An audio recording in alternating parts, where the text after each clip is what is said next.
வணக்கம். நான் உங்கள் மோகனா. மாலை மலர் செய்திகள் 25/7/2025 வெள்ளிக்கிழமை. செய்திக்குள்ள போலாமா? 25வது நாளை முன்னிட்டு சென்னை பேபி ஆல்பர்ட் அரங்கில் 27/7/2025 ஞாயிறு மாலை எம்ஜிஆர் அவர்கள் பக்தர்கள் ஒருங்கிணைப்பு குழு அறக்கட்டளை சிறப்பு காட்சி நடைபெறும். இதயக்கனி பாருங்க, போஸ்டர் பாருங்க. இப்போ நான் படித்தது இதுதான், இதயக்கனி பாருங்க.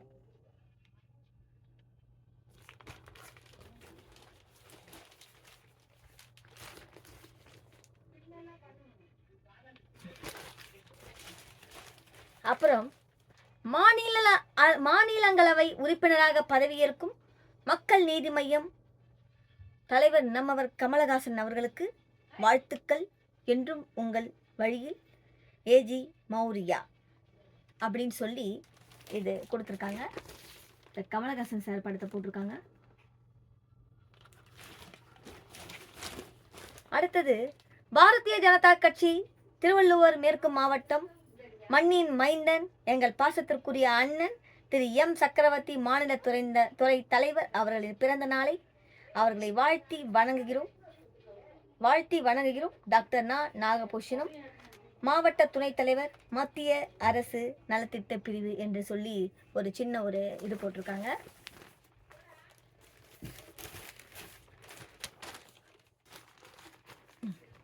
நான் இப்போ படிச்சது இதுதான். ஓகே,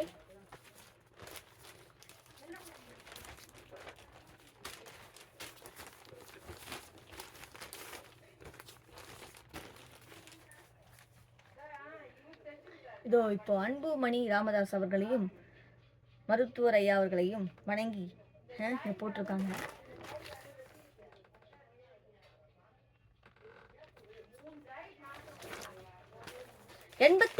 வது பிறந்த நாள் விழா கொண்டாடும் இந்தியாவின் இரும்பு மனிதரே, தமிழகத்தின் விடிவெள்ளியே, தாடி இல்லா பெரியாரே, இடஒதுக்கீடு நாயகரே, பெண்ணுரிமை காவலரே, மருத்துவ ஐயா அவர்களை வணங்கி மகிழ்கிறோம்.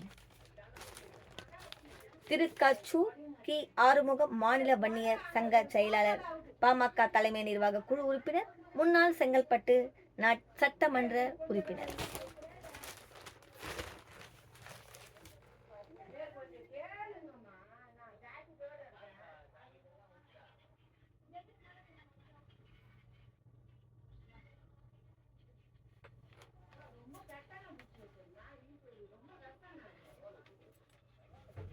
நல்ல ஒரு முக்கியமான செய்தி நேயர்களே, இங்கே பாருங்க. இது ஐயா கேப்டன், இது கேப்டன் ஐயா அவர்கள் விஜயகாந்த் அவர்கள். இப்போ இவர்களை பற்றி நான் படிக்கிறேன் மலைமலர். இதில் பாருங்க, 34 ஆண்டுகளுக்கு பிறகு மீண்டும் வெளியாகும் கேப்டன் பிரபாகரன். அதில் பாட்டு ஒன்று ஃபேமஸாக இருக்கும். நம்ம அக்கா ரம்யா கிருஷ்ணன் அக்கா ஆட்டமா தேரோட்டமா லிவிங்ஸ்டன் சார் கூட ஆடி இருப்பாங்க. அந்த விஜயகாந்த் சார் அந்த இடத்துக்குள்ள கோட்டைக்குள்ள வரும்பொழுது அந்த பாட்டு இவங்க பாடுவாங்க. பாருங்க, ஆர்கே செல்வமணி இயக்கத்தில் விஜயகாந்த் அவர்கள் நடிப்பில் கடந்த 1991 ஆண்டு வெளியான படம் கேப்டன் பிரபாகரன் படம் திரைக்கு மாபெரும் வெற்றியை பெற செய்தது. விஜயகாந்த் அவர்களுக்கு இந்த படம் கேப்டன் என்றே அற்புதமான பட்டத்தை பெற்று தந்தது. படம் திரைக்கு 54 வருடங்களான நிலையில் தற்போது ஆர்கே தொழில்நுட்பங்களுடன் டிஜிட்டல் முறையில் கேப்டன் பிரபாகரன் படம் மாற்றப்பட்டு வருகிற ஆகஸ்ட் 22ஆம் தேதி மீண்டும் திரைக்கு வருகிறது. தமிழகம் எங்கும் சுமார் 500 தியேட்டர்களில் ஸ்பைரோ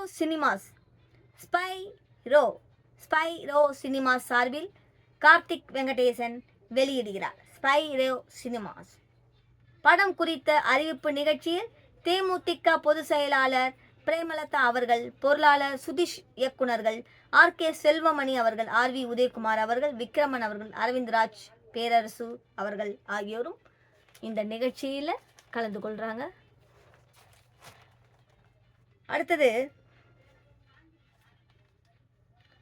நித்யா மேனன் அக்கா அவங்கள பற்றி போட்டிருக்காங்க. என்னன்னா, திருமணம் நடந்தால் மகிழ்ச்சி, இல்லை என்றால் அதைவிட மகிழ்ச்சின்னு சொல்லி இது அவங்க படத்தோட மாலை மலர்ல போட்டிருக்காங்க. நான் படிக்கிறேன் பாருங்க. தனுஷுடன் திருச்சிற்றம்பலம், இட்லி கடை, ரவிமோகனுடன் காதலிக்க நேரமில்லை போன்ற படங்களில் நடித்து தமிழ் சினிமாவில் பிரபல நடிகையாக இருப்பவர் வித்யா மேனன்.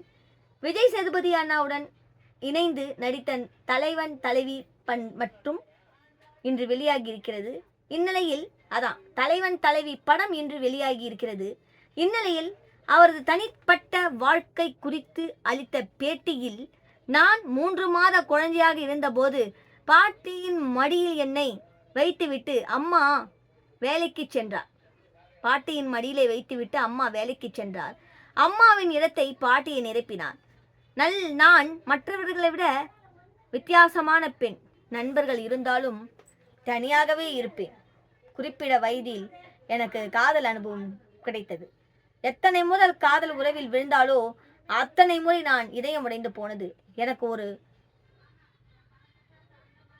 ஆத்ம துணை வேண்டும், அவருடன் ஒரு அழகான வாழ்க்கையை வாழ வேண்டும் என்றெல்லாம் கனவுகள் இருந்தன. ஆனால் அப்படிப்பட்ட ஒருவர் எனக்கு கிடைக்கவில்லை. இப்போது எல்லா உணர்வுகளிலும் இருந்து வெளியே வந்துவிட்டேன். வாழ்நாள் முழுவதும் திருமணமே செய்து கொள்ள மாட்டேன் என்று நிபந்தனையுடன் வாழவில்லை. ஆகிய ஆத்ம துணை கிடைத்தால் நாளையே திருமணம் செய்து கொள்ளலாம். இப்போது எனக்கு இருக்கும் தனிமை வாழ்க்கை மிகவும் மகிழ்ச்சியாக இருக்கிறது. ரத்தன் டாட்டாவும் திருமணம் செய்து கொள்ளவில்லை.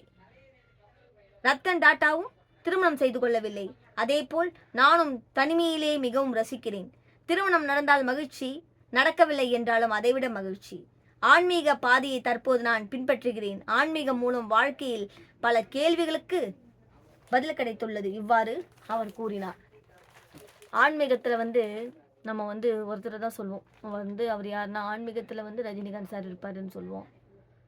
ஆனால் இப்போ நான் இது புதுசாக கேள்விப்படுறேன்.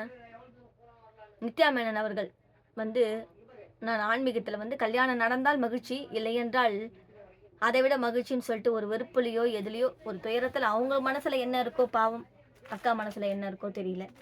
ஆனால் ஆன்மீகம் மூலம் நான் இருக்கிறேன் என்று அவங்க கூறியிருக்காங்க. அக்கா வாழ்க்கை இனிமையாக அமையட்டும், சந்தோஷமாக அமையட்டும். இந்த சேனல் மூலமா கண்டிப்பாக அவங்கள வாழ்த்துறேன்.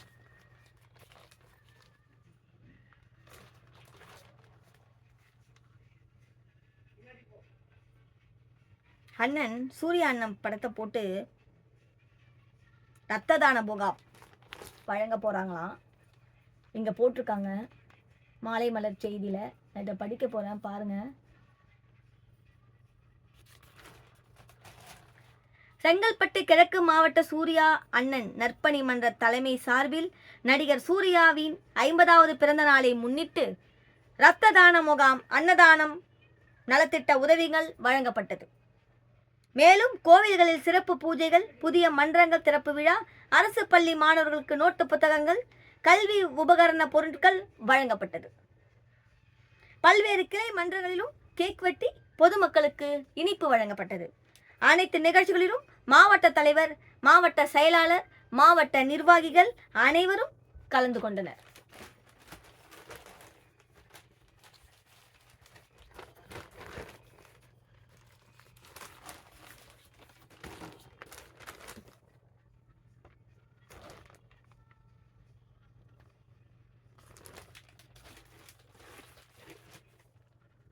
பாமக நிறுவனர் டாக்டர் ராமதாஸ் பிறந்த நாளை முன்னிட்டு மாநில வன்னியர் சங்க துணைத் தலைவரும் முன்னாள் எம்எல்ஏவுக்கான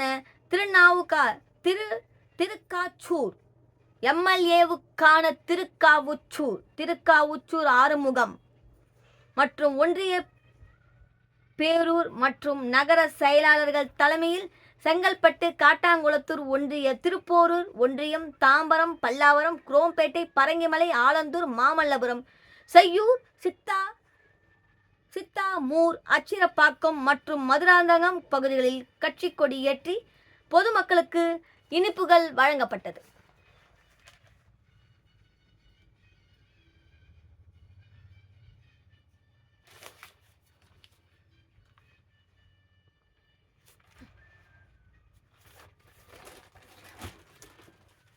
இங்க பாருங்க, 40 அடி உயர கட்டிடத்தில் இரும்பு சாரம் அமைந்து அன்னை எஸ்ஜேபி என்டர்பிரைசஸ் நிறுவனம் வந்து சாதனை பண்ணியிருக்காங்களாம். இங்க பாருங்க, இதுதான் கட்டிடம். இதோ கட்டிடம் இதான். இதை இப்போ பாருங்க, நான் வந்து இதை படிக்கிறேன், கேளுங்க.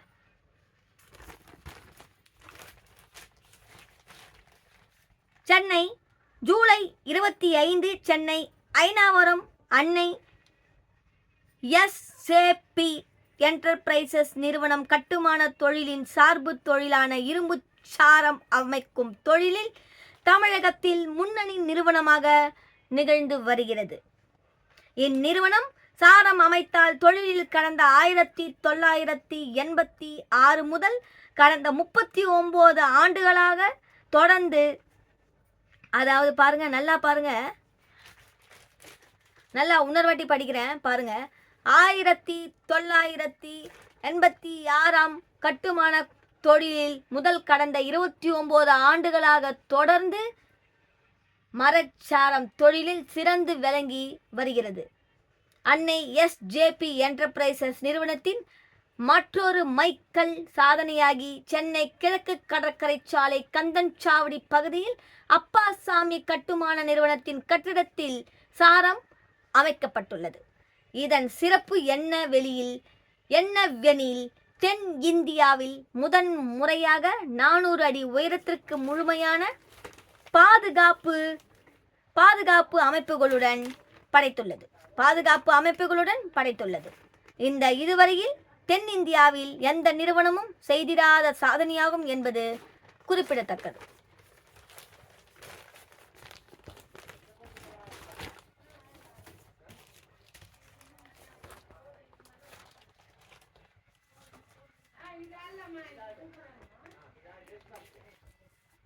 இங்க பாருங்க, பிரதமர் நியூஸ் தான் போய்கிட்டு இருக்குது. நல்லா பாருங்க.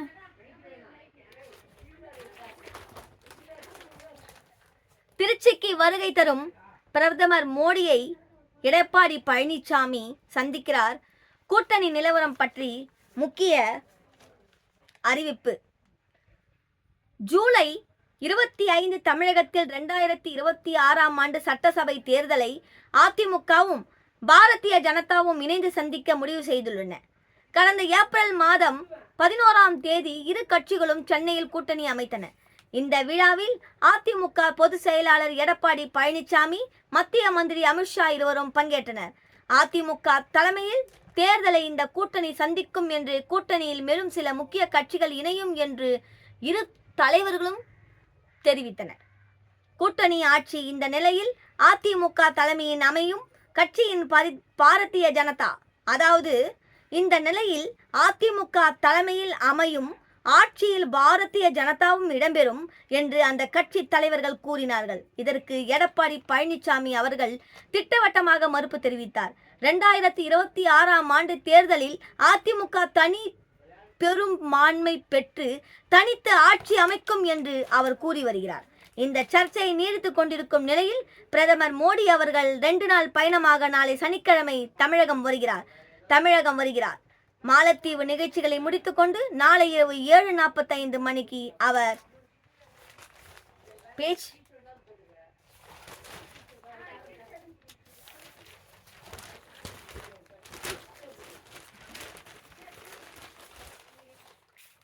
தூத்துக்குடி வருகிறார். தூத்துக்குடியில் புதிதாக கட்டப்பட்டுள்ள பிரம்மாண்டமான விமான நிலையத்தை திறந்து வைக்கிறார். பிறகு அவர் அங்கிருந்து தனி விமானம் மூலம் திருச்சிக்கு வருகிறார். திருச்சியில் டிவிஎஸ் டோல்கேட் பகுதியில் உள்ள சுற்றுலா மாளிகையில் தங்குகிறார்.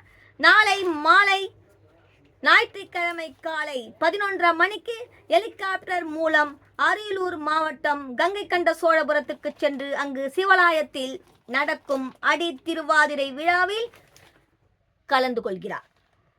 3 மணி நேரம் அங்கு இருக்கும் அவர் பின்னர் திருச்சி திரும்பி விமானம் மூலம் டெல்லி செல்ல உள்ளார். தமிழகம் வரும் பிரதமர் மோடியை சந்தித்து பேச அதிமுக பொதுச் செயலாளர் எடப்பாடி பழனிசாமி, முன்னாள் முதலமைச்சர் ஓ பன்னீர்செல்வம் அவர்கள், அமமுக தலைவர் டிடிவி தினகரன் அவர்கள், தமிழ் மாநில காங்கிரஸ் தலைவர் ஜி கே வாசன், ஐஜேஜே தலைவர் ஐஜேகே தலைவர் பாரிவேந்தர் ஜான் பாண்டியன் அவர்கள், மதுரை ஆதீனம் அவர்கள் உள்பட பலர் விருப்பம் தெரிவித்து கடிதம் கொடுத்தனர். ஆனால் இதுவரை பிரதமர் மோடியை சந்தித்து பேச அதிமுக பொதுச் செயலாளர் எடப்பாடி பழனிசாமிக்கு மட்டும் அனுமதி வழங்கப்பட்டுள்ளது. பிரதமர் மோடியை அவர் நாளை இரவு திருச்சி சுற்றுலா மாளிகையில் சந்தித்து பேசுவார் என்று எதிர்பார்க்கப்படுகிறது. அப்போது Edappadi பழனிசாமியுடன் SP Velumani, KB Munusamy, RB Udhayakumar ஆகியோரும் உடன் செல்வார்கள் என்று தெரிய வந்துள்ளது. பிரதமர் மோடியை சந்தித்து பேசும்போது தற்போதைய தமிழக அரசியல் நிலவரம் பற்றி எடப்பாடி பழனிசாமி அவர்கள் விரிவாக எடுத்துரைப்பார் என்று கூறப்படுகிறது. குறிப்பாக மக்களை காப்போம், தமிழகத்தை மீட்போம் என்ற பெயரில் கடந்த 7ஆம் தேதி முதல் அதிமுக நடத்தி வரும் முதல் கட்ட தேர்தல் பிரச்சாரத்தை பற்றி பிரதமர் மோடி கவனத்துக்கும் எடப்பாடி பழனிசாமி அவர்கள் கொண்டு செல்வார் என்று அதிமுக மூத்த தலைவர்கள் தெரிவித்தனர். அதிமுகவின் முதல் கூட்ட தேர்வு அதிமுகவின் முதல் கட்ட தேர்வு பிரச்சாரத்துக்கு தமிழக மக்கள் மத்தியில் அமோக ஆதரவு கிடைத்தது இருப்பதையும் பிரதமர் மோடியிடம் எடப்பாடி பழனிசாமி தெரிவிப்பார் என்கிறார்கள். மேலும் பிரதமர் மோடியிடம் தமிழகத்துக்கு தேவையான பல்வேறு கோரிக்கைகளை அடங்கிய மனு ஒன்றையும் எடப்பாடி பழனிசாமி கொடுப்பார் என்றும் தெரிய வந்தது. தமிழ்நாட்டுக்கு நீட் தேர்வில் இருந்து விலக்கு அளிக்க வேண்டும், நிதி ஒதுக்கீடுகளை விரைந்து தர வேண்டும், தமிழக திட்டங்களுக்கு கூடுதல் நிதி அளிக்க வேண்டும் என்பது உள்பட பல்வேறு கோரிக்கைகள் அந்த மனுவில் இடம்பெற்று இருக்கும் என்று கூறப்படுகிறது. அதாவது அண்ணன் விஜய் அண்ணன் கூட இந்த நீட் தேர்வை பற்றி நிறைய நீட் தேர்வில் எவ்வளோ பேர் சாவறாங்க, எவ்வளோ பேர் தூக்க மாட்டேங்கிறாங்கன்றதெல்லாம் நிறைய பேர் சொல்கிறாங்க. அதை தான் இப்போ குறிக்கோளாக அவங்க ஒரு இதுவை வச்சுருக்காங்கன்னு நினைக்கிறேன். பார்க்கலாம். நாளை தான் முதல் முறையாக சந்திக்க உள்ளார். அதாவது உள்பட பல்வேறு கோரிக்கைகள் அந்த மனுவில் இடம்பெற்றிருக்கும் என்று கூறப்படுகிறது. அதிமுக பாஜக இடையே மீண்டும் கூட்டணி அமைத்த பிறகு பிரதமர் மோடியை எடப்பாடி பழனிசாமி நாளை தான் முதல் முறையாக சந்திக்க உள்ளார். எனவே நாளைய சந்திப்பின் போது பல்வேறு விவரங்களை அவர்கள் விவாதிப்பார்கள் என்று தமிழக பாஜக தலைவர்களுள் உறுதிப்படுத்தினார்கள். ஆனால் கூட்டணி ஆட்சி பற்றியோ முதலமைச்சர் பற்றியோ அவர்கள் பேச மாட்டார்கள் என்று தெரிய வந்துள்ளது. வதந்திக்கு முற்றுப்புள்ளி. அதே சமயத்தில் அதிமுக பாஜக கூட்டணி தொடர்பாக எதிர்க்கட்சி தலைவர்கள் தெரிவித்து வரும் சர்ச்சை கருத்துகளுக்கு பிரதமர் மோடி எடப்பாடி பழனிசாமி சந்திப்பு முற்றுப்புள்ளி வைக்கும் வகையில் இருக்கும் என்று கூறப்படுகிறது. இதன் மூலம் தமிழகத்தில் அதிமுக பாஜக கூட்டணியை மேலும் வலுப்படுத்த முடியும் என்று இரு கட்சி தலைவர்களும் கருத்து தெரிவித்திருக்கிறார்கள். எடப்பாடி பழனிசாமி அவர்கள் தவிர தமிழக பாஜக தலைவர்கள் நாயனார் நாகேந்திரன், டாக்டர் தமிழிசை சவுந்தரராஜன், அண்ணாமலை உள்பட பலர் பிரதமர் மோடியை சந்திக்க உள்ளனர். இந்த சந்திப்பு ஞாயிற்றுக்கிழமை காலை நடைபெறலாம் என்று தெரிகிறது. சைலன்ஸ் தெரிகிறது. Silence please. தெரிகிறது. எடப்பாடி பழனிசாமி தவிர தமிழக பாஜக தலைவர்கள் நாயனார் நாகேந்திரன், டாக்டர் தமிழிசை சவுந்தரராஜன், அண்ணாமலை உள்பட பலர் பிரதமர் மோடியை சந்திக்க உள்ளனர். இந்த சந்திப்பு ஞாயிற்றுக்கிழமை காலை நடைபெறலாம் என்று தெரிகிறது. இந்த சந்திப்பின் போது 2026ஆம் ஆண்டு தேர்தலை சந்திக்க தமிழக பாஜக சார்பில் எடுக்கப்பட்டு வரும் நடவடிக்கைகள் பற்றி பிரதமர் மோடி தகவல்கள் கேட்டறிவார் என்று தெரிகிறது. இதற்கிடையே பன்னீர்செல்வம், TTV தினகரன் அவர்கள், GK வாசன் அவர்கள், ஜான் பாண்டியன் அவர்கள் மற்றும் மதுரை ஆதீனம் அவர்கள் உள்பட சில தலைவர்கள் பிரதமர் மோடியை சந்தித்து பேச தொடர்ந்து முயற்சிகளில் ஈடுபட்டுள்ளனர். பாவம் மோடி ஐயா அவர்களை எல்லோரும் சந்திக்கிறேன்னு சொல்கிறாங்க. கண்டிப்பாக சந்திப்பாங்க. சந்தித்து அவங்களுக்கு உண்டான எல்லா ஒரு இதுவும் கிடைக்கும், நல்லது நடக்கும் அப்படின்னு சொல்லி அடுத்த பக்கத்துக்கு போகலாம்.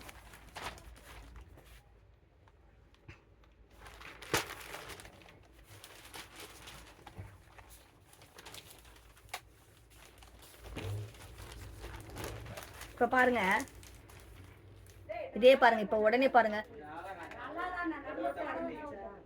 இங்க பாருங்க, எப்ப பாரு சைலன்ஸ் ப்ளீஸ், சைலன்ஸ் மா.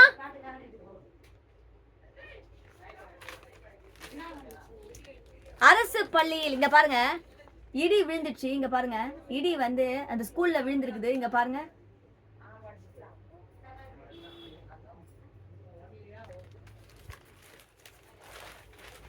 பாருங்க இடி விழுந்து பள்ளி கட்டடத்தில் மீட்பு பணி நடந்த காட்சி பாத்தீங்களா? ராஜஸ்தானில் பரிதாபம். அரசு பள்ளியில் மேற்கூரை இடிந்து மாணவர்கள் சாவு. 17 குழந்தைகள் படுகாயத்துடன் ஆஸ்பத்திரியில் அனுமதி. ஜூலை 26 ராஜஸ்தான். ஜூலை 26 ராஜஸ்தான் மாநிலம் ஜாலாவார் மாவட்டம் மனோகர்தானா அருகேயுள்ள பிப்லேடி கிராமத்தில், அதாவது இன்னொரு வாட்டி தெளிவாக சொல்கிறேன், ஜூலை 25 ராஜஸ்தான் மாநிலம் ஜாவஹர் மாவட்டம் மனோகர்தானா அருகேயுள்ள பிப்லேடி கிராமத்தில் அரசு நடுநிலை பள்ளி உள்ளது. இங்கு 8ஆம் வகுப்பு வரை உள்ளது. இந்த நிலையில் இன்று காலை வகுப்புகள் நடந்து கொண்டிருந்தது. காலை 8:30 மணி அளவில் மாணவ மாணவிகள் மற்றும் ஆசிரியர் ஆகியோர் வகுப்பறையில் அமர்ந்திருந்தனர். அப்போது தொடக்கப்பள்ளி கட்டடத்தின் மேற்கூரை திடீரென்று இடிந்து விழுந்ததில் இதில் மாணவ மாணவிகள் அனைவரும் இடிபாடுகளுடன் சிக்கினார்கள். இது டெய்லி பள்ளி குழந்தைங்க டெய்லி 160 பேர் படுகாயம், 20 பேர் இறந்துடுறாங்க அப்படின்னு நிறைய ஸ்கூலில் நிறைய நடக்குது.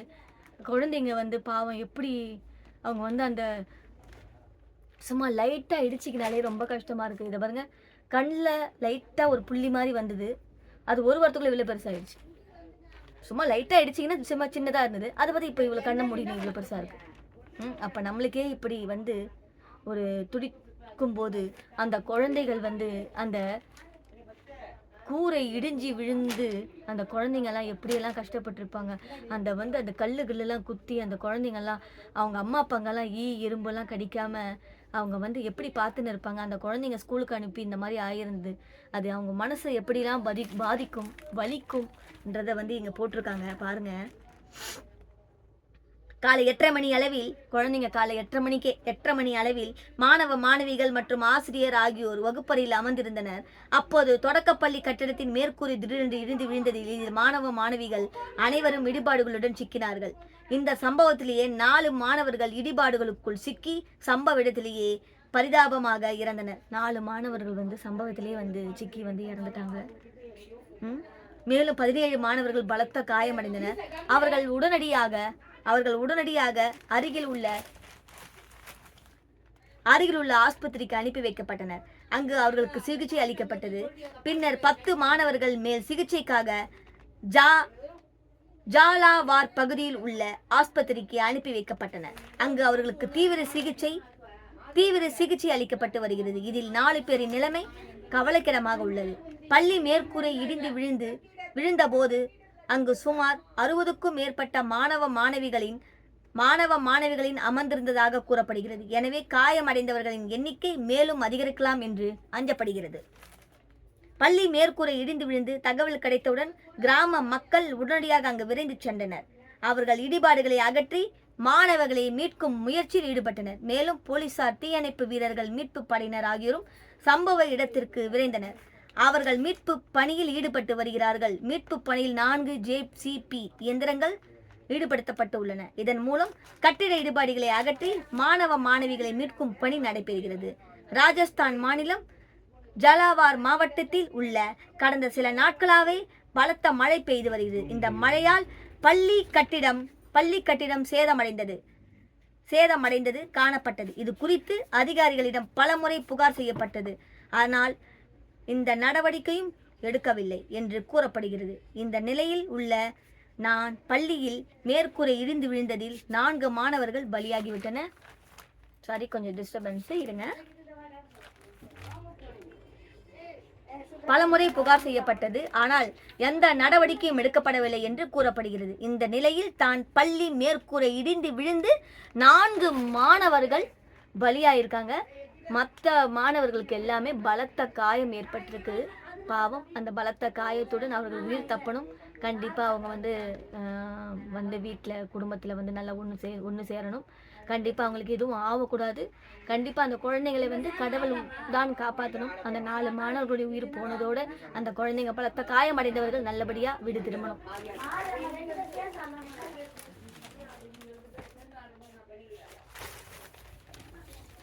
இங்கே பாருங்க, நல்லா தெரியுதா? இதோ மனைவியை கொன்று பார்த்துக்கங்க, படிக்கிறேன். மனைவியை கொன்று உடலுடன் 3 நாட்களாக வீட்டில் இருந்த கணவர் கைது. மனைவியை வந்து கொண்டுட்டாரு. பெங்களூர்ல நடக்குது இந்த விஷயம். மனைவியை வந்து கொண்டுட்டாரு.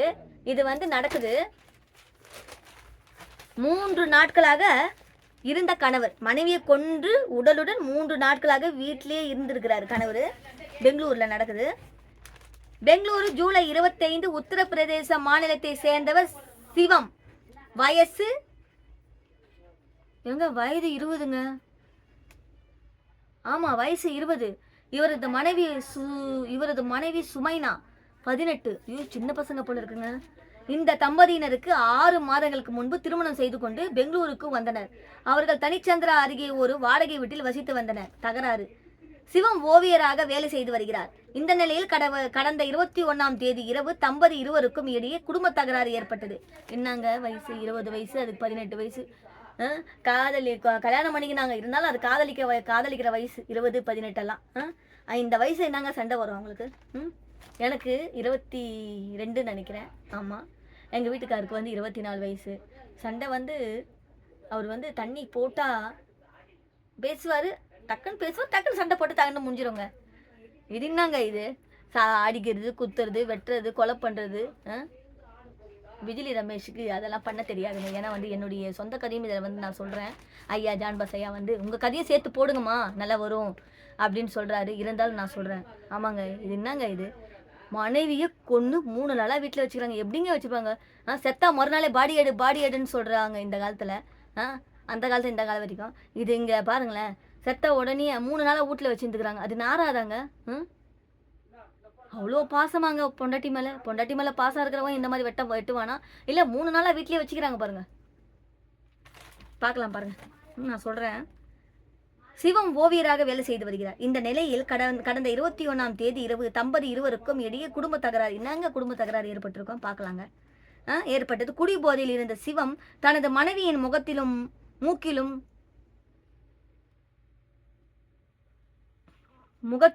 மூக்கிலும் கையால் கடுமையாக தாக்கினார். இதில் படுகாயமடைந்த சுமைனா மயக்கமடைந்து கீழே விழுந்தார். பின்னர் அவர் எந்திரிக்கவே இல்லை. மயங்கி விழுந்த சிறிது நேரத்திலே அவர் இறந்து விட்டார். ஐயோ, ஏங்க அச்சதிலே இறந்துட்டுக்கிறாருங்க. கத்தி கித்திலாம் எதுவுமே இல்லை. அவர் அச்சதிலே போயிட்டு இருக்கிறார். உயிர் போயிட்டு இருக்குது. அப்படி அடிச்சுக்கிறார் அவர். ஆமா, இறந்து விட்டார். ஆனால் மனைவி தூங்குவதாக சிவம் நினைத்தார்.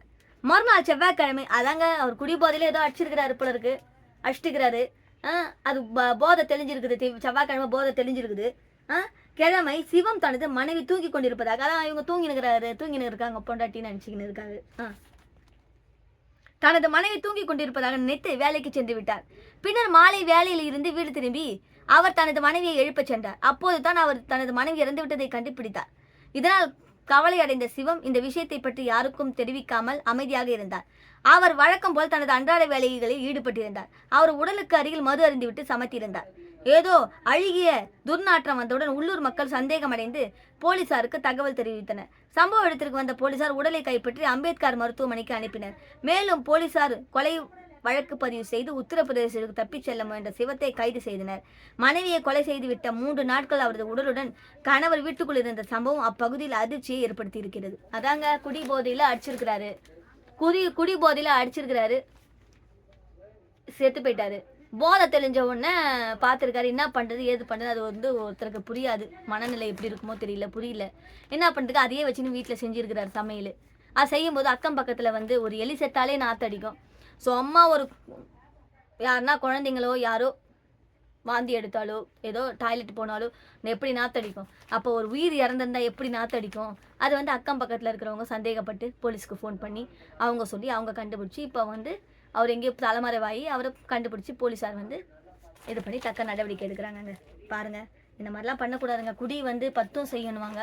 குடி வந்து எந்த அளவுக்கு போய் ஒரு உயிரே போயிடுச்சு பாருங்களேன்.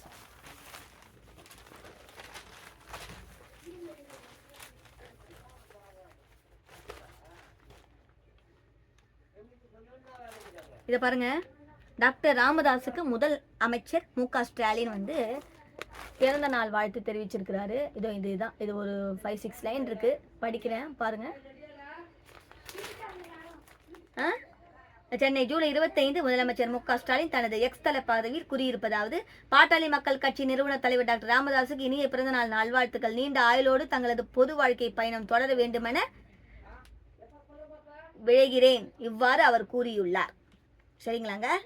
இதோ இங்க பாருங்க, அது முடிஞ்சிடுச்சுங்க. இங்க பாருங்க, தங்கம் பாத்துக்கோங்க, தங்கம் விலை 360 குறைந்திருக்கிறது. இங்க பாருங்க, சென்னை ஜூலை 25 தங்கத்தின் விலை நேற்று முன்தினம் அதிரடியாக உயர்ந்து பவுன் ரூபாய் 75,000 தாண்டி புதிய உச்சத்தை தொட்டது. இந்த நிலையில் நேற்று தங்கத்தின் விலை திடீரென பவுன் ரூபாய் 1000 குறைந்தது. ரூபாய் 74,040க்கு விற்கப்பட்டது. இன்று இரண்டாவது நாளாக பவுன் ரூபாய் 360 குறைந்தது. ரூபாய் 73,680க்கும் கிராம் ரூபாய் 45, அதாவது 74,000, அதாவது 70,860. அதிரடியாக உயர்ந்த பவுன் ரூபாய் 75,000 தாண்டி புதிய உச்சத்தை தொட்டது. இந்த நிலையில் நேற்று தங்கத்தின் விலை திடீரென பவுன் ரூபாய் 1000 குறைந்தது. 74,040க்கு விற்கப்பட்டது. இன்று இரண்டாவது நாளாக பவுன் 360 குறைந்தது. ரூபாய் 73,680க்கும் கிராம் ரூபாய் 43 குறைந்தது. பாத்தீங்களா? ரூபாய் 9,210க்கும் விற்பனையாகிறது. 2 நாட்களில் மட்டுமே கிராம் ரூபாய் 170ம் பவுன் ரூபாய் 1,360ம் குறைந்து இருக்கிறது. தங்கத்தின் விலை கொஞ்சம் குறைஞ்சிருக்குன்னு போட்டிருக்காங்க.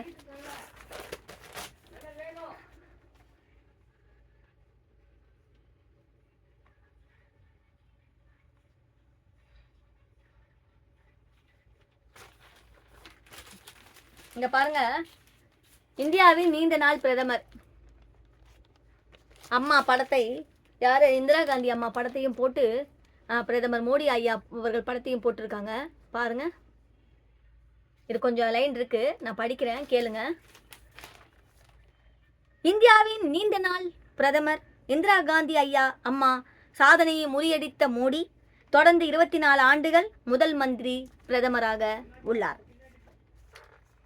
நரேந்திர மோடி என்று பிரதமராக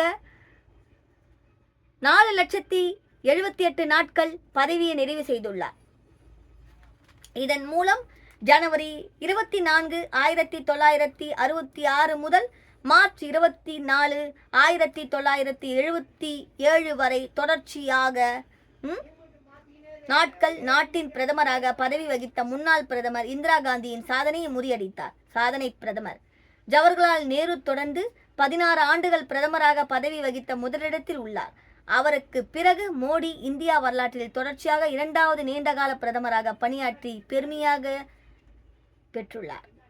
பிரதமர் மோடியை சுதந்திரத்துக்கு பிறகு பிறந்த முதல் மற்றும் ஒரே பிரதமர். காங்கிரஸ் அல்லாத பிரதமராக நீண்ட காலம் பதவி வகித்தவர் மற்றும் இந்தி பேசாத மாநிலத்தில் இருந்து அதிக காலம் பதவி வகித்தவர் பிரதமர் மோடி ஆவார். குஜராத் முதல்வர் பிரதமர் என 2 முழு பதவி காலங்களை நிறைவு செய்து 2 முறை பெரும்பான்மையுடன் மீண்டும் தேர்ந்தெடுக்கப்பட்ட முதல் மற்றும் ஒரே காங்கிரஸ் அல்லாத தலைவர் மோடிதான். இதன் மூலம் மக்களவையில் தனி பெரும்பான்மையை பெற்ற ஒரே காங்கிரஸ் அல்லாத பிரதமரும் இவரே. 1971 இந்திரா காந்தி முழு பெரும்பான்மையுடன் ஆட்சிக்கு வந்தார். அதற்கு பிறகும் மீண்டும் ஆட்சிக்கு வந்த முதல் பிரதமர் மோடிதான்.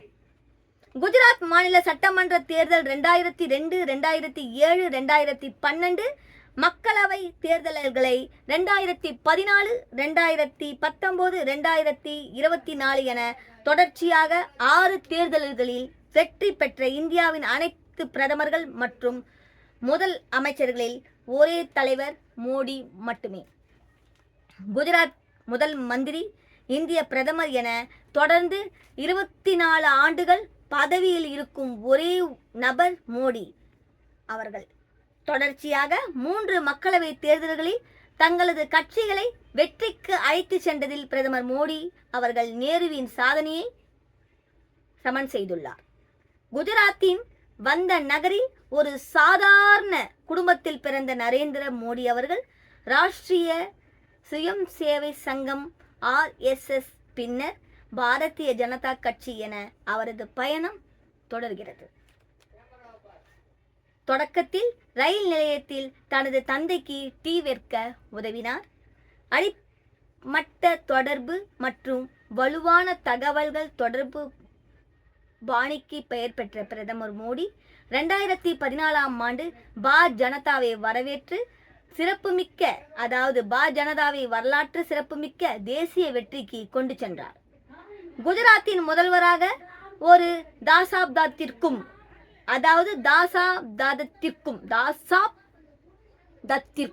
அவர் தன்னை ஒரு முக்கிய உலகளாவிய தலைவராக நிலைநிறுத்தி கொண்டுள்ளார். உலக அரங்கில் இந்தியாவை ஒரு தன்னம்பிக்கை வலுவான நாடாக முன்னிறுத்தி உள்ளார். அவருடைய சாதனை பயணம் தொடர்கிறது.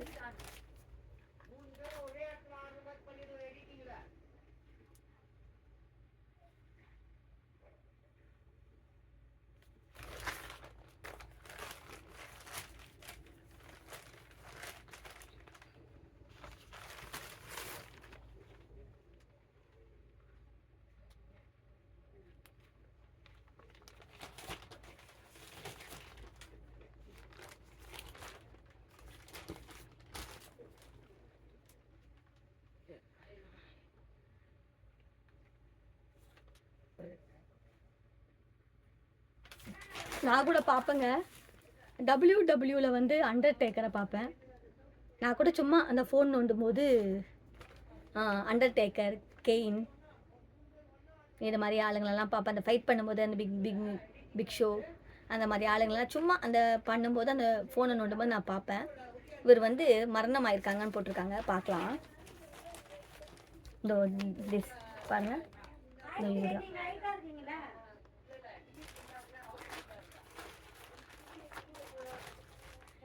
திடீர் மாரடைப்பால் மரணம். உலகம் முழுவதும் ரசிகர்களை ஈர்த்த ஐலிக் ஹேஹன். வாஷிங்டன் ஜூலை 25 WWE என்று அழைக்கப்படும் மல்யுத்த பொழுதுபோக்கு விளையாட்டில் புகழ்பெற்ற விளங்கியவர் ஐலிக் ஹேஹன். அவர் நேற்று திடீர் மாரடைப்பு காரணமாக மரணமடைந்தார். அவருக்கு வயது 71. அவரது மறைவுக்கு அமெரிக்க அதிபர் ட்ரம்ப், ஹாலிவுட் நடிகர்கள் உள்பட பல பிரபலங்கள் இரங்கல் தெரிவித்துள்ளனர். ஐலிக் ஹேஹனின் இயற்பெயர் டர்ரி ஜின் போலியோ. அவர் 1980-90ஆம் ஆண்டுகளில் மல்யுத்த போட்டியில் சூப்பர் ஸ்டாராக விளங்கினார். அந்த காலகட்டத்தில் அவர் முழுவதும் ரசிகர்களை தன்வசம் ஈர்த்திருந்தார். மல்யுத்த உலகில் ஒரு புரட்சியை ஏற்படுத்திய ஐலிக் ஹேஹன் 1953ஆம் ஆண்டு ஆகஸ்ட் 11 அன்று ஜார்ஜியாவின் பிறந்தார். 1977ஆம் ஆண்டு தனது மல்யுத்த வாழ்க்கையை தொடங்கினார். 1983ஆம் WWE மல்யுத்த விளையாட்டில் இணைந்த பிறகு அவர் உலக அளவில் புகழ் பெற்றார். அவர் 12 முறை சாம்பியன்ஷிப் பட்டத்தை வென்றார். WWE நிறுவனத்தை தொடங்கிய மிக் மேனுடன் சேர்ந்து ஐலிக் ஹேஹன் மல்யுத்த போட்டிகளை புதிய உச்சத்திற்கு கொண்டு சென்றார் என்பது குறிப்பிடத்தக்கது. அவரது மறைவு ரசிகர்களை சோகத்தில் ஆழ்த்தியது.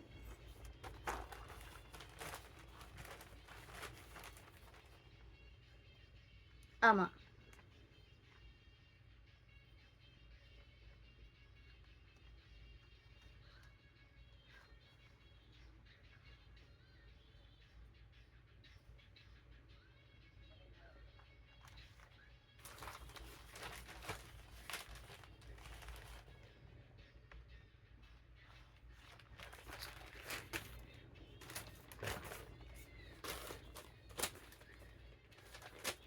பாருங்க, இதான் படிக்க போறேன். திருப்பூர்ல வந்து இன்றைக்கு அதிகாலை வந்து தீ விபத்தான். பாருங்க,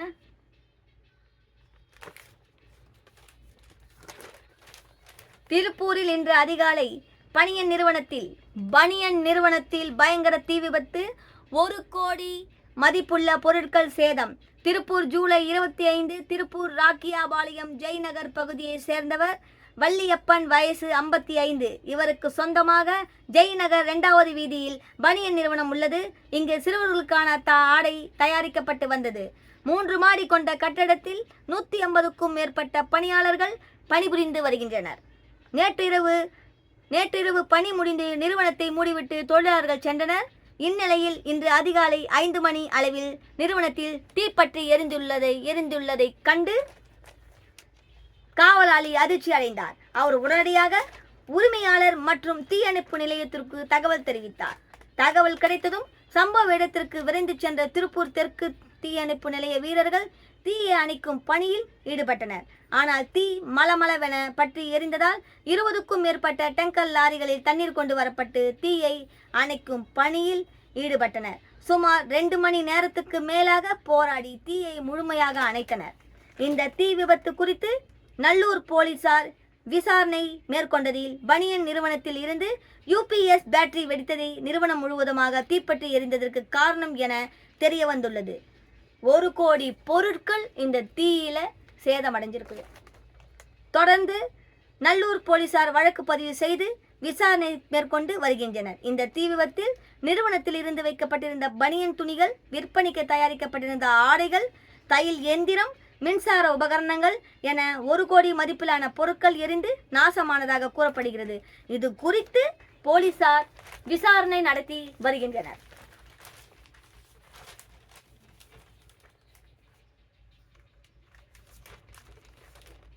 இங்க பாருங்க, மைதால என்னென்னலாம் ஆபத்து வருதுன்றதை இதை போடுறாங்க. இந்த அம்மாவும் இருக்காங்க இதுல. ஆமா, மைதால எப்படி அப்படின்னு சொல்லிட்டு இவங்க சொல்லியிருக்காங்க. அந்த குறிப்பு நான் படிக்கிறேன், நீங்க கேளுங்க. மைதா உணவுகளில் மறைந்திருக்கும் ஆபத்து. வெள்ளை வெள்ளையென்று இருப்பவர்களை மைதா மாவு செஞ்ச பொம்மை மாதிரி இருக்காங்க என்று கூறுவது உண்டு. இந்த வெள்ளை வெள்ளையர் மைதா மாவு எங்கிருந்து வருகிறது தெரியுமா? அட, கோதுமை மாவில் இருந்து தான். கோதுமையை பலமுறை அரைத்து சுத்தம் செய்யும் போது அதில் உள்ள பெரும்பாலான சத்துக்களை இழக்க நேரிடும். அதன் பிறகு மிச்சம் இருக்கும் மாவு தான் மைதா மாவாக கிடைக்கிறது. வெண்மைக்கு காரணம் கோதுமை மாவு பலமுறை சுத்திகரிக்கப்படுவதும் வெளுவெளுப்பாக கொஞ்சம் வேதிப்பொருட்கள் சேர்க்கப்படுவதும் தான்.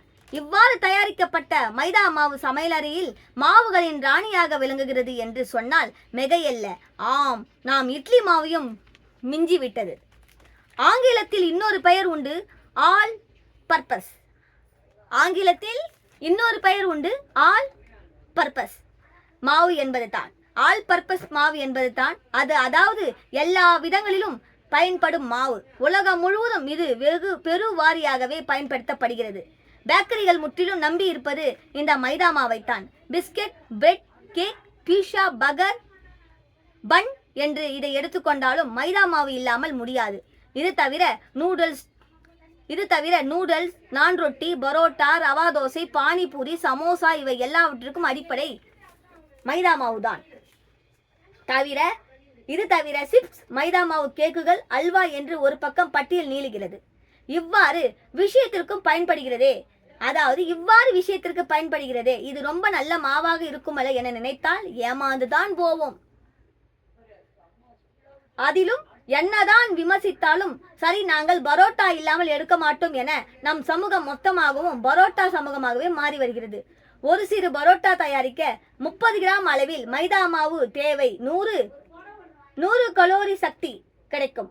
அதாவது 100 கலோரி சக்தி கிடைக்கும். விலை குறைவு, வயிறு நிரம்பிவிடும் என்று பரோட்டாவை அதனுடைய பக்க விளைவுகளை அறியாமல் உணர்கின்றன. பாருங்க, பரோட்டாவில் என்னென்ன விளைவுகள் ஏற்படுதுன்றது சொல்லியிருக்காங்க. எல்லா சத்தையும் எடுத்துவிட்டு வெறும் மாவு சத்து மட்டும் இருக்கும். இந்த மைதாவை குடலால் செரிக்கவோ முடியாது. வயிற்றில் சென்று பாறையாய் உட்கார்ந்து கொள்ளும். இதை செரிமானம் செய்வதற்குள் குடல் படாத பாடுபடுத்திவிடும் என்றுதான் இந்த மைதா மாவில் உள்ள குறிப்பை அக்கா மகப்பேறு மருத்துவர் ஜெயஸ்ரீ சர்மா அவர்கள் வாட்ஸ்அப்பில் சொல்லியிருக்க. வாட்ஸ்அப் மூலயமா 89 அவங்க நம்பர் இது. அதாவது மகப்பேறு மருத்துவர் ஜெயஸ்ரீ சர்மாவுடைய நண்பர். உங்களுக்கு தேவைப்பட்டால் குறித்து வச்சுக்கோங்க. 8925764148 சொல்லி அவங்க நம்பர் கொடுத்துருக்காங்க. இந்த மைதா மாவுள்ள விளைவுகளை இதில் பார்த்து நீங்கள் தெரிஞ்சுக்கோங்க.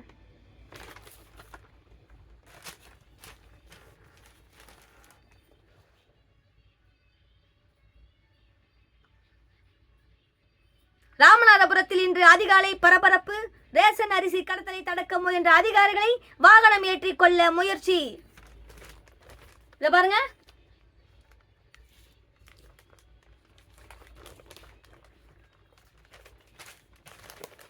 இதோ பாருங்க, இதோ இதான் ரேஷன் கடை. நல்லா பாருங்க,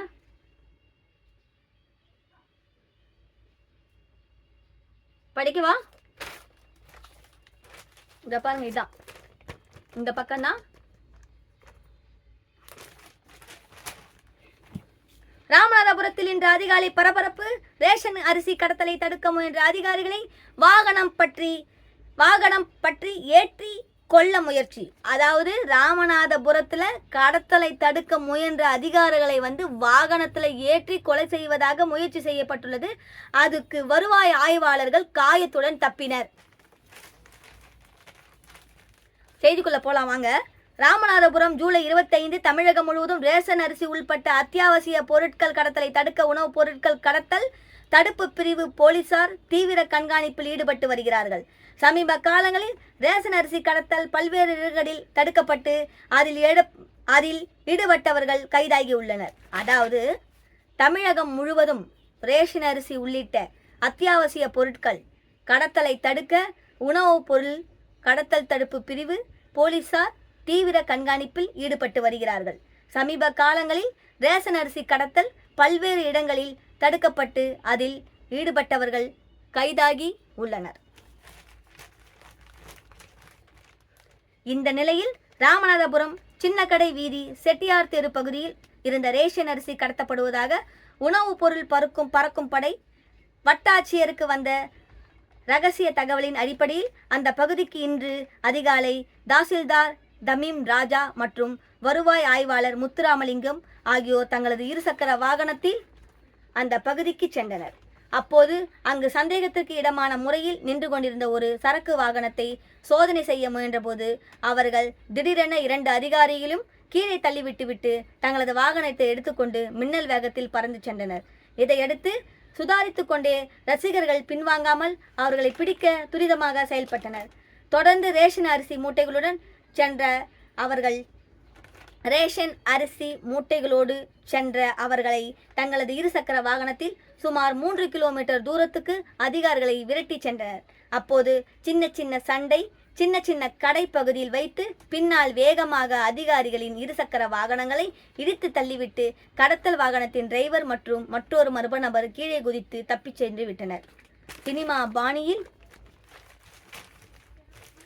நடந்த இந்த சம்பவத்தில் வருவாய் ஆய்வாளருக்கு கையில் பலத்த காயம் ஏற்பட்டுள்ளது.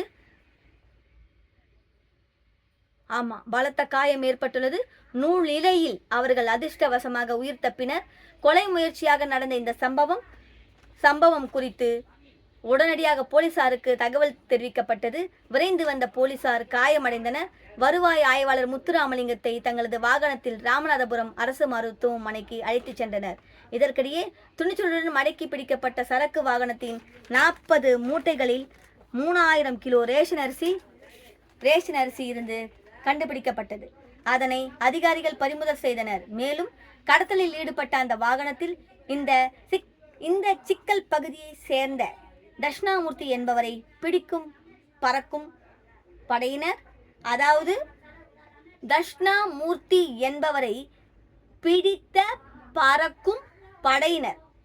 பிடித்த பறக்கும் படையினர் அவரை போலீசாரிடம் ஒப்படைத்தனர். அவரிடம் தொடர்ந்து விசாரணை நடத்தப்பட்டு வருகிறது. ராமநாதபுரத்தில் அதிகாலையில் ரேஷன் அரிசி கடத்தி சென்ற மர்ம நபர்களை விரட்டி சென்ற போது அதிகாரிகளை வாகனத்தில் வைத்து ஏற்றி கொள்ளை முயற்சி செய்த சம்பவம் பரபரப்பு ஏற்படுத்தியுள்ளது. அங்க சுத்தி இங்க சுத்தி இப்ப ரேஷன் கடைல வந்துடுச்சுங்க.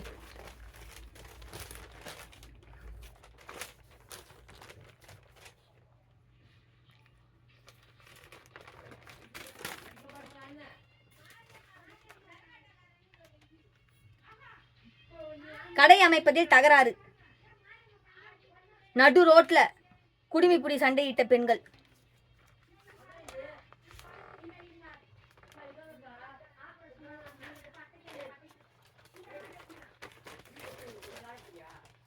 சூலூர் ஜூலை 25 கோவை கருமத்தம்பட்டி மேம்பாலத்தின் கீழ்ப்பகுதியில் 4 ரோடுகள் சந்திக்கும் 4 ரோடு பகுதி உள்ளது.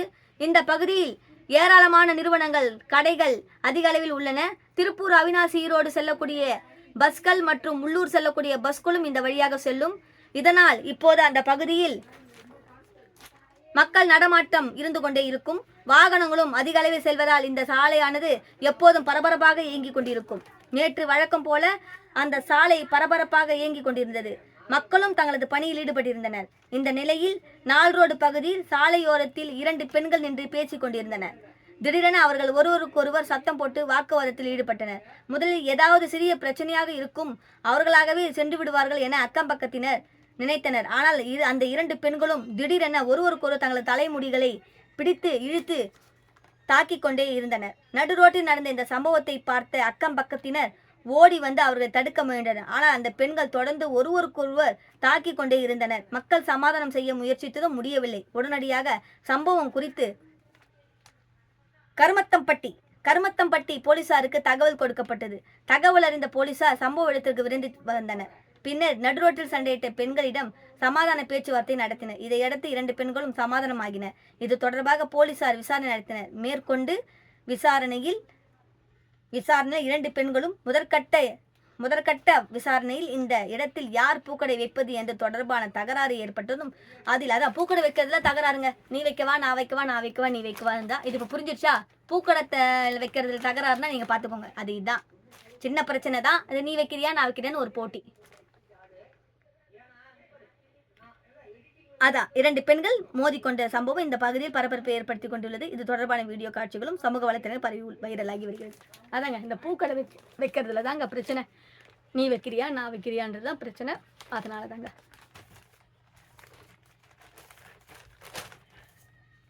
வட மாநிலங்களில் ஸ்டவ் வால் அதான் வட மாநிலங்களில் ஸ்டவ் வால் பண்டிகை. அதாவது வட மாநிலங்களில் ஸ்டவ்வல் பாருங்க ஸ்டவ்வல் இதான் பாருங்க. வட மாநிலங்களில் ஸ்டவ்வல் பண்டிகை கடைபிடிப்பு. முட்டை விலை 480 காசுகளாக சரிவு 480 காசுகளாக சரிவுன்னு போட்டிருக்கிறாங்க.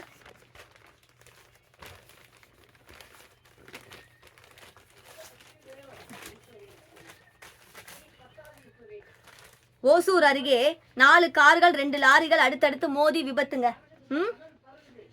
5 கிலோமீட்டர் தொலைவிற்கு அணிவகுத்து நின்ற வாகனங்களால் போக்குவரத்து பாதிப்புங்க. ஓசூர் ஜூலை 25 கிருஷ்ணகிரி மாவட்டம் ஓசூர் பகுதியில் இருந்து கிருஷ்ணகிரி வரை 3க்கும் மேற்பட்ட மேம்பால பணிகள் நடைபெற்று வருகிறது.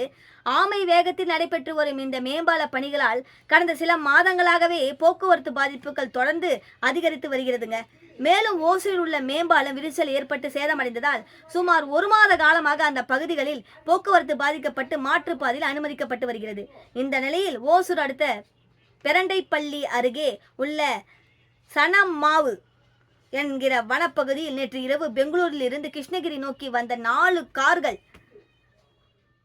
2 டார்ச் லாரிகள் அடுத்தடுத்து ஒன்றன் பின் ஒன்றாக மோதி விபத்துக்குள்ளானது. இந்த விபத்து 2 கார்கள் பலத்த சேதமடைந்து கார்களில் பயணித்தவர்களும் லேசான காயங்களுடன் உயிர் தப்பினர்.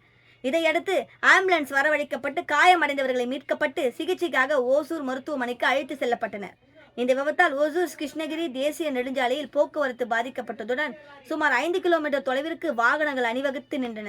பின்னர் போக்குவரத்தை சீர் செய்ய கிரேன் வரவழைக்கப்பட்டு தேசிய நெடுஞ்சாலையில் விபத்தில் சிக்கி வாகனங்களை மீட்கும் பணியில் ஓசூர் ஆட்கோ போலீசார் ஈடுபட்டனர். இதன் காரணமாக அந்த பகுதியில் பரபரப்பு ஏற்பட்டது.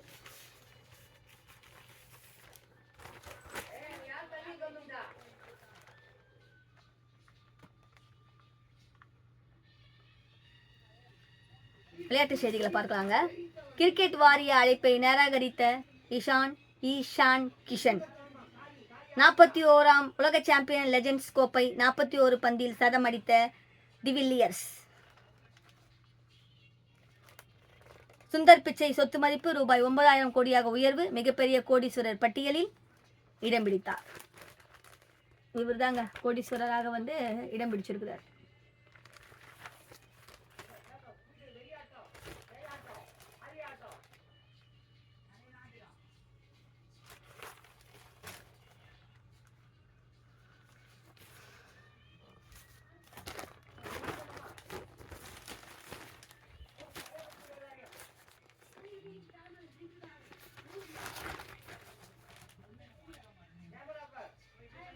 இந்த பாருங்க, பவன் கல்யாண் ஹரிஹர வீரபல்லு அந்த மாதிரி படம் இருக்கு பாருங்க.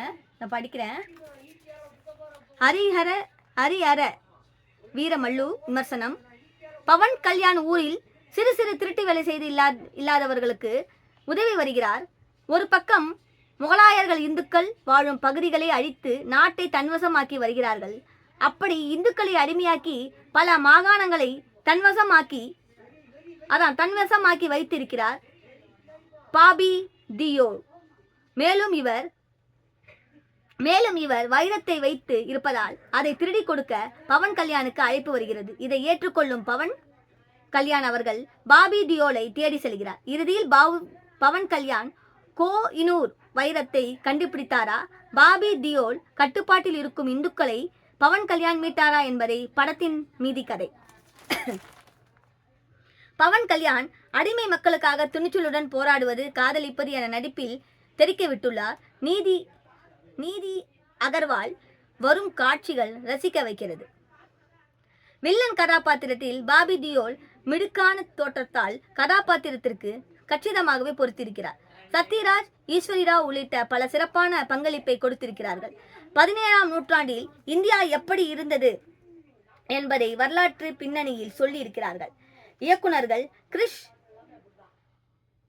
கிரிஷ் ஜகர்லாமுடி, ஜோதி கிருஷ்ணா ஒரு சில இடங்களில் மிரளாக அமைந்துள்ளது. தலகுனிந்து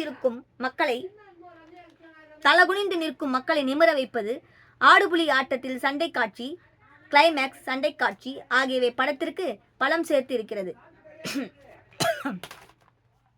ஞானசேகர் மற்றும் மனோஜ் ஆகியோரின் ஒளிப்பதிவு சிறப்பு. கீரவாணியில் இசையின் பாடல்கள் அனைத்தும் கேட்கும் ராகம்.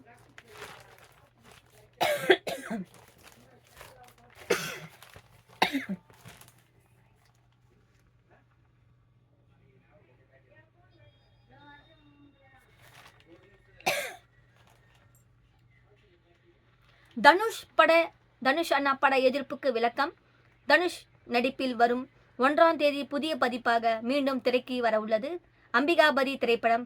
இத்திரைப்படத்தின் புதிய கிளைமேக்ஸ் காட்சிகளுக்கு இயக்குனர் ஆனந்த் எல் ராய் எதிர்ப்பு தெரிவித்த நிலையில் ஈரோஸ் நிறுவனம் இந்த புதிய பதிப்பு முந்தைய படைப்பின் மாற்றமல்ல, கலையின் புது வடிவம் மட்டுமே என விளக்கமளித்துள்ளது.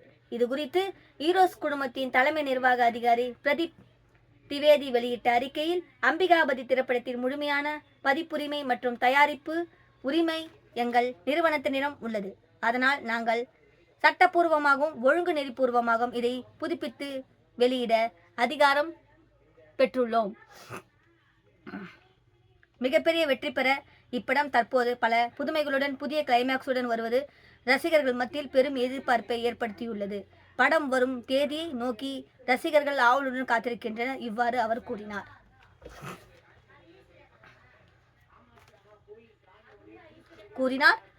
மறுபடியும் 34 ஆண்டுகளுக்கு பிறகு மீண்டும் வெளியாகும் கேப்டன் பிரபாகரன் படம்.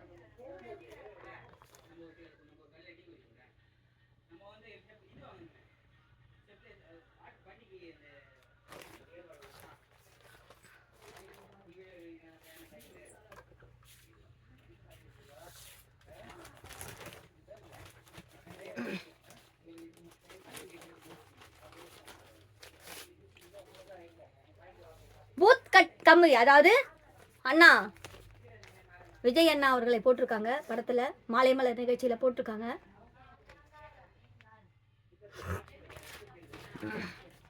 பூத் கமிட்டி அமைப்பதில் திடீர் கோளாறுபடி தாவேகா. தமிழக வெற்றி கழகம் நிர்வாகிகளுக்கு விஜய் அண்ணா எச்சரிக்கை, கடும் நடவடிக்கை எடுக்கப்படும். சென்னை ஜூலை 25, 2026 சட்டமன்ற தேர்தலில் வெற்றி பெறுவதற்காக தமிழக வெற்றி கழக தலைவர் விஜய் அண்ணா பல்வேறு யுகங்கள் வகுத்து செயல்பட்டு வருகிறார். இது குறித்து கட்சி பொதுச் செயலாளர் என் ஆனந்துடன் அடிக்கடி ஆலோசனை நடத்தி வரும் விஜய் அண்ணா அடுத்த மாதம் ஆகஸ்ட் 25ஆம் தேதி கட்சியின் 2வது மாநில மாநாட்டை மதுரையில் நடத்த இருப்பதாக அறிவித்தார்.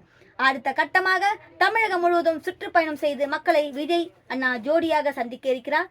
தமிழக வெற்றி கழகத்தின் கொள்கை மற்றும் விஜய் அண்ணா மாறுபட்ட அரசியல் குறித்து கட்சி நிர்வாகிகளும் தொண்டர்களும் தினந்தோறும் வீடுகளுக்கு சென்று பொதுமக்களை சந்தித்து மக்கள் விரும்பும் முதல்வர் வேட்பாளர் விஜய் அண்ணா என ஆதரவு திரட்டி வருகிறார்கள். இது ஒருபுறம் மிக்க சென்னை நந்தனத்தில் தேர்தல் பணிகளை மேற்கொள்ள த.வே.க தேர்தல் வியூக அலுவலகம் செயல்பட்டு வருகிறது. இந்த அலுவலகத்திற்கு நேற்று திடீரென சென்று விஜய் அண்ணா ஆலோசனை நடத்தினார். த.வே.கவின் தற்போதைய செயல்பாடுகள், தேர்தல் வியூகங்கள், வாக்காளர் மத்தியில் கட்சியை கொண்டு செல்வதற்காக எடுக்கப்பட்டுள்ள நடவடிக்கைகள் என்ன, சமூக வலைதளங்கள் வழியாக மக்களை சென்றடைய வேண்டிய திட்டங்கள் மற்றும் டிஜிட்டல் தொழில்நுட்பம் வழியாக கட்சி நிர்வாகிகளின் பணி குறித்தும் விஜய் அண்ணா ஆய்வு செய்தார். இதைத் தொடர்ந்து கட்சி பூத் கமிட்டி நிர்வாகிகள் நியமன பட்டியலை விஜய் அண்ணா ஆய்வு செய்தார். நிர்வாகிகள் நியமனம் தொடர்பாக கட்சி நிர்வாகிகளும் விடுத்துள்ள எச்சரிக்கையில் பூத் கமிட்டி நிர்வாகிகளை அந்தந்த பகுதியில் உள்ளவர்களையே நியமனம் செய்ய வேண்டும். நிர்வாகிகள் நியமனத்தின் தவறு செய்பவர்கள் மீது நடவடிக்கை எடுக்கப்படும் என எச்சரிக்கை விடுத்ததுடன் பூத் கமிட்டி நிர்வாகிகள் தங்களுக்கு ஒதுக்கப்பட்ட பகுதிகளில் உள்ள வீடுகளும் தினமும் நேரில் செல்ல வேண்டும். 2 வாரங்களுக்கு ஒரு முறை சேகரித்த விவரங்களை தொகுத்து கட்சி தலைமைக்கு வழங்க வேண்டும் எனவும் உத்தரவிட்டுள்ளார். விஜய் அண்ணாவின் திடீர் உத்தரவு தமிழ் த.வே.கவின் மத்தியில் பரபரப்பை ஏற்படுத்தி உள்ளது. அடுத்தது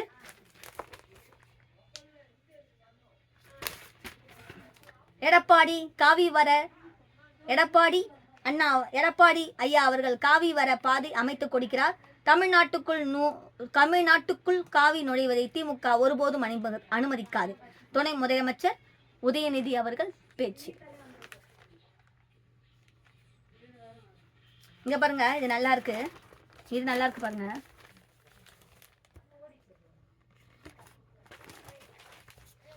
பசுவின் மடியில் இருந்து நேரடியாக பால் குடிக்கும் குழந்தை அப்படின்னு சொல்லி போட்டிருக்காங்க பாருங்க. நல்ல ஒரு இது.